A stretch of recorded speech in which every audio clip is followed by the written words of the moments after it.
I've got a buddy who runs a business, and he's really good at it. Razor sharp, super attentive. Everything is so organized. Products so good. Atmosphere is great. He's really excellent at what he does. And part of why he's so excellent at it is that he's great at getting the best out of youthful employees.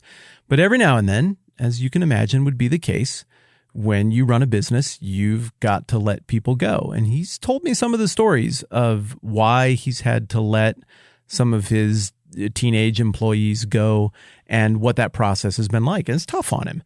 But also, it's a pretty simple math equation as he articulates it. He wants everybody he hires to succeed. Why would he hire them if he wanted them to fail? I mean, they're going to be working on his project. But if they can't make the thing that the business makes and serve it to the public in a way that makes the public happy, well, then you're not doing the thing that you're there to do. And there's only so many employee spots on the roster. And the one who is unproductive, unfruitful in their work just has to be replaced with somebody who is going to be fruitful in their work in order for the big project that he's responsible for to get going. As we get to Matthew chapter 21, we run into a situation where there is a firing occurring.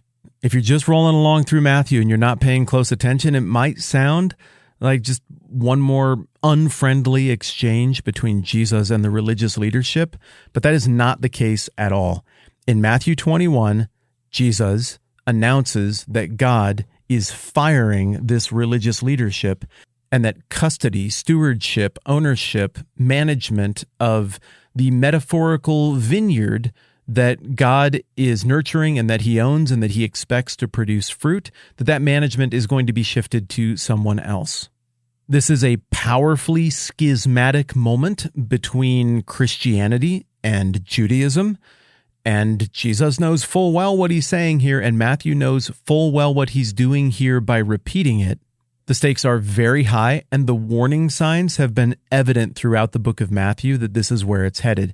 Now, I've argued several times, both in sympathy for and criticism of the religious leadership here in the first century that we've been meeting in the book of Matthew, that these are people who are humans like you or me. They make mistakes that you or I could make. They get things right, probably from time to time, though you don't see it on the page much, in ways that maybe you or I could get it right. I hope that I've been fair in pointing out that these people are pretty sophisticated and pretty smart. They just ran into a buzzsaw in Jesus. Like, yeah, you got a good team, but come on, Team Jesus is absolutely on fire here, in part because Team Jesus has the advantage of him being a cagey veteran who's existed since before time began, and he just outshines, outperforms the religious leadership at every turn. But that doesn't mean they're not sophisticated or competent. I think the reason that the tension of the book of Matthew between Jesus and the religious leadership keeps building is because they can read the writing on the wall. They're not inept. They see what's coming. They can tell that all of this language that we looked at yesterday about fruitfulness and the expectations of God and how all of that language draws on Old Testament imagery, they can see this is an indictment of us. He is fixing to denounce us. He is fixing to depose us. He is fixing to fire us and replace us with someone else. I'm sure that when they got together at Applebee's or Chili's and they got their gigantic margaritas and they sat around and schemed it out and reviewed the way the conversation went and broke it down ad nauseum and worked on their next plan, I'm sure they were like, he's not saying it, but he's saying it. He's going to fire us. He's done with us. That's what's coming. We have to do something. We need to protect the children and church and God. And if that just happens to keep us employed, so be it. Our quest is noble.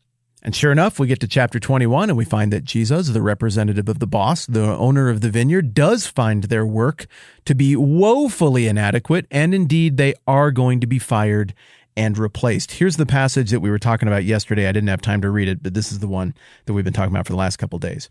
Listen to another parable. This is Jesus talking. There's a landowner who planted a vineyard and he put a wall around it, dug a wine press in it, and built a watchtower. So it's a nice vineyard, and he did all the work and paid for it. He's entitled to its fruits. That's the point.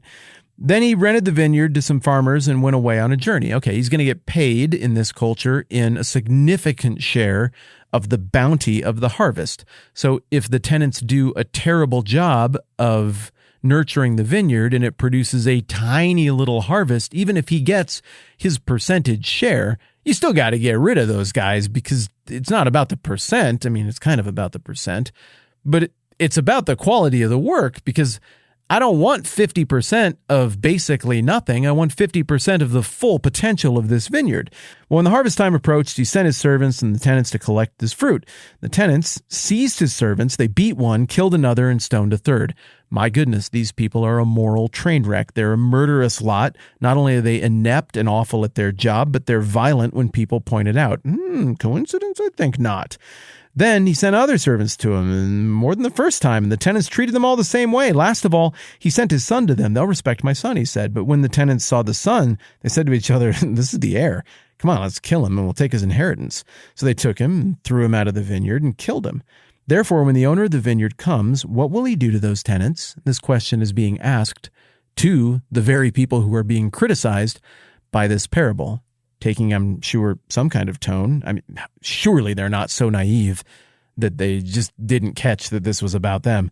They replied, it'll bring those wretches to a wretched end, and it'll rent the vineyard to other tenants who will give him his share of the crop at the harvest time. Jesus said to them, have you never read the scriptures? The stone the builders rejected has become the capstone. The Lord has done this, and it is marvelous in our eyes. Therefore, I tell you that the kingdom of God will be taken away from you and given to a people who will produce its fruit. Boom. And with that, they're canned. Jesus, speaking as what everybody has been describing as a prophet. He's a prophet. Remember, they were just saying that all around Jerusalem. Everybody believes he's a prophet, and that he speaks with the authority of God. He just went to the religious leadership, the people in charge of church, so to speak, and was like, yeah, message from God. You're canned. You're done.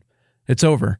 In addition to your ineptitude and complete mismanagement of this thing you've been trusted with, your inability to generate any kind of a return on this rich wellspring, this rich opportunity you've been given, in addition to that ineptitude, you're also evil and murderous and corrupt. And don't even argue with me, because you're going to murder me here in just a couple of pages. Speaking of vineyards, using pretty much the exact strategy that Ahab and Jezebel, the worst people ever, used to kill innocent Naboth so they could take his vineyard from him. You are about to pull that. You're about to be Ahab and Jezebel. So you're inept, and you're evil, and you're fired. And it doesn't matter what you do. This inheritance, this job, this task, this role that you've had, it's not going to be yours anymore. And there's going to be a new people who will better tend to it. Now, if you look at the parable, how can this even be hard? Like, obviously, come on, you got to fire people from time to time. It's like my buddy. Like, you got to run the business. You got to make the thing work. You're not providing a return on value. You have to go. I need to replace you with someone who will. This is just common sense, but it's also justice in this context. And beyond that, it's theological fulfillment. There's something so much bigger going on here that Jesus is pointing to, and that is the whole grand redemptive plan of God. He's referencing Psalm 118:22.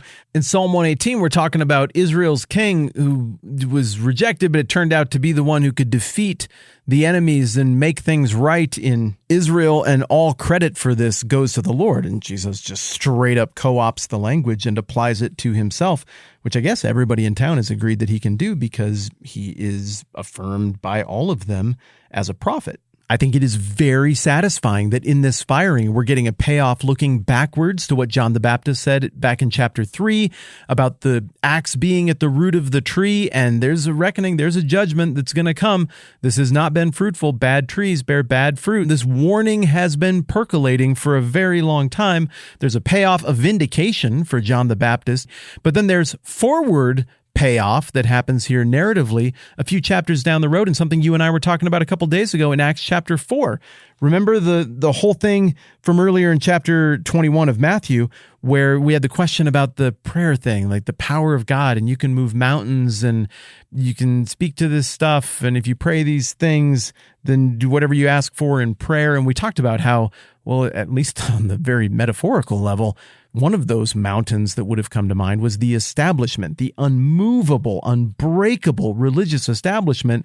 How is this tiny little movement, how are these followers of this guy who's about to get executed going to move that mountain and toss it into the sea? How are these followers going to be a part of bringing judgment to the unfruitful fig tree? Well, when we talked about that, we looked at Acts 4 and it was like, well, they do. They go right into the Sanhedrin, right into the religious leadership. And following in the footsteps of Jesus, they denounce the evil that has been going on. They call out the fruitlessness that is the product of this religious administration. And further, Peter, who has this knack moving forward in the Bible for trying to remember things Jesus did and then imitate it and do it just like that, he goes right back to Psalm 118 as well. And in calling out the religious leadership for their hypocrisy and for the murder of Jesus, he tells them, the stone you builders rejected has become the capstone. And so what we're seeing is all of these loose ends, all of these themes, all of these motifs paying off at once in this firing moment.